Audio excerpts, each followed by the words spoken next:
Jama'a assalamu alaikum. Sunana Zayyad T Adam, wanda kuka fi sani da Zayyad Tukuntawa. Ni ne zan karanto muku ƙayataccen littafin nan mai suna 'Yar Mahaukaciya, wanda ni Zayyad T Tukuntawa na rubuta, kuma rubucin littattafai irin su Taskar Arziki, Jinin Maciji, Rashin 'yanci da dai sauransu. Na rubuta shi domin ya faɗakar da ku ya kuma nishaɗantar da ku, kuma a yanzu zan karanto muku shi domin saka ku a cikin cakwalkwalin nishaɗi.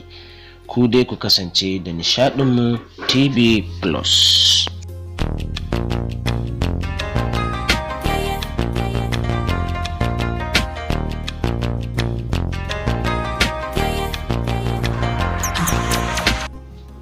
Idan ban manta ba, mun tsaya ne inda nake baku labarin mahaifin Abdulmalik ya ce masa da ya fito takarar sanata, shi kuma ya nuna rashin amincewarsa, inda ya ba da shawarar da a nemi abokinsa wato Nasrin. Shi ne yake da ra'ayin siyasa, amma shi sam baya da ra'ayin yin siyasa, musamman ma a daidai wannan lokacin. A nan muka tsaya, a yanzu kuma za mu ci gaba.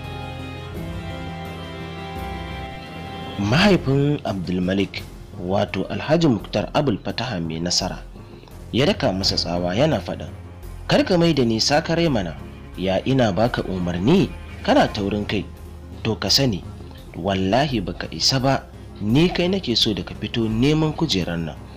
Idan ka ba haka ba, ya zama dole in saba maka, don haka ya zama dole kuma ka bi umarni na, ko kana so ko baka so.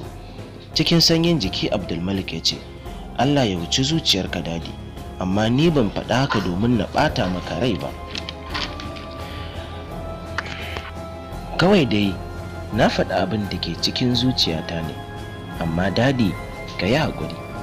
Ya ce zan haƙura, amma in har ka amince da maganata. Abdulmalik ya miƙe yana faɗin, ba komai abba, zan yi nazari a kai. Ya shige sashensa. A can kuwa ɓangaren Humaira kuwa, bayan sun shiga falon akan kujera ta zube, saboda har yanzu jikinta bai gama ƙarfi ba.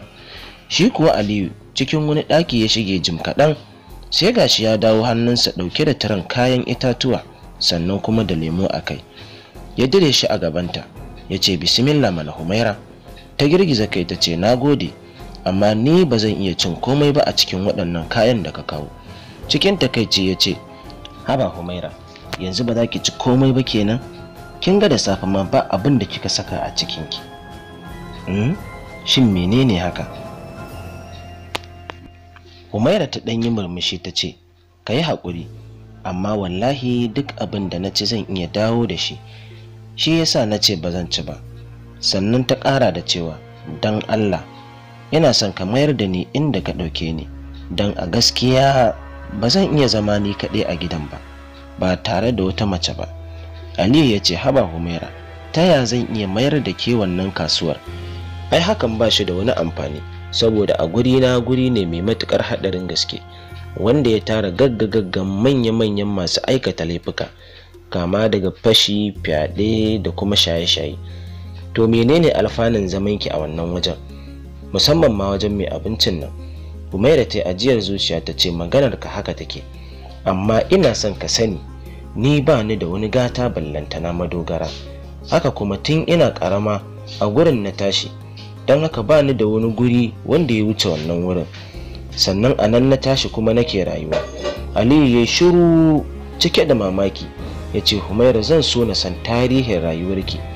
Gama faɗin hakan ke da wuya, Humaira sai ta fashe da wani matsanancin kuka mai tsima zuciya.